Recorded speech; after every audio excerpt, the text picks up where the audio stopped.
నమస్కారం అండి. ఈరోజు మనం కాకరకాయ పులుసుని ఈజీగా, సింపుల్‌గా, చేదు లేకుండా ఎలా ప్రిపేర్ చేసుకోవాలో తెలుసుకుందాం. కాకరకాయ పులుసు అనగానే అందులోని చేదుని చూసి చిన్నపిల్లలు, పెద్దవాళ్ళు తినడానికి ఇష్టపడరు. కానీ మనం ఈరోజు చేసుకునే రెసిపీ ఇది టేస్ట్ చేసిన తర్వాత పిల్లలు, పెద్దవాళ్ళు అందరూ కూడా చాలా ఇష్టంగా తింటారు. సో ప్రాసెస్‌లోకి వెళ్దాం. సో వెల్కమ్ టు అవర్ అమ్మోస్ అఫీషియల్ ఛానల్.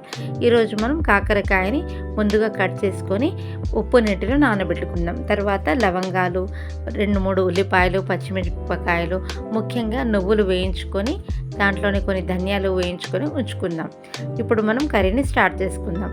ఒక బౌల్ తీసుకొని అందులో నూనె ఒక 3-4 స్పూన్స్ నూనె వేసుకొని ఉల్లిపాయలు, పచ్చిమిరపకాయ ముక్కలు, ఉప్పు, పసుపు ఇవన్నీ యాడ్ చేసుకొని చక్కగా ఆయిల్లో మగ్గేటట్టు వాటిని ఉంచుకుందాం.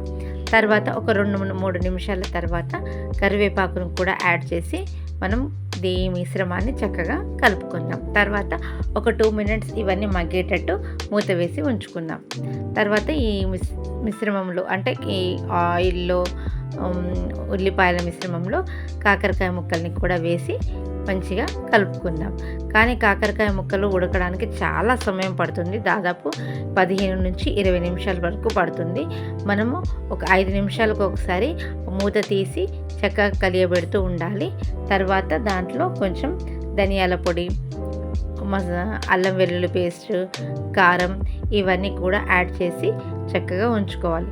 తర్వాత ఒక నిమ్మకాయ సైజ్ అంతా చింతపండు తీసుకొని దాన్ని మనం గుజ్జులాగా చేసుకొని పేస్ట్ లాగా చేసుకొని దీన్ని మనం మన కాకరకాయ కర్రీలో వేసుకుందాం. తర్వాత ఇంతకుముందు మనం చూపెట్టుకున్న నువ్వులు, ధనియాలు, జీలకర్రని కూడా పేస్ట్ చేసుకొని ఈ కాకరకాయ కూరలో వేసుకుందాం. తర్వాత మనం గ్రేవీకి సరిపడా కన్సిస్టెన్సీ అడ్జస్ట్ చేసుకొని దాంట్లో వాటర్ యాడ్ చేసుకోవాలి.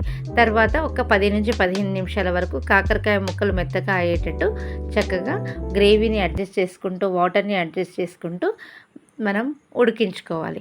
కాకరకాయ ముక్కలు మెత్తగబడిన తర్వాత దాంట్లో కొత్తిమీర వేసి గార్నిష్ చేసుకోవాలి. సో ఈ కాకరకాయ పులుసు మీకు నచ్చింది అనుకుంటున్నాను. ఇలాంటి మరిన్ని మంచి రెసిపీస్ కోసం మా ఛానల్ని సబ్స్క్రైబ్ చేసుకొని లైక్ చేయండి, షేర్ చేయండి. Thank you.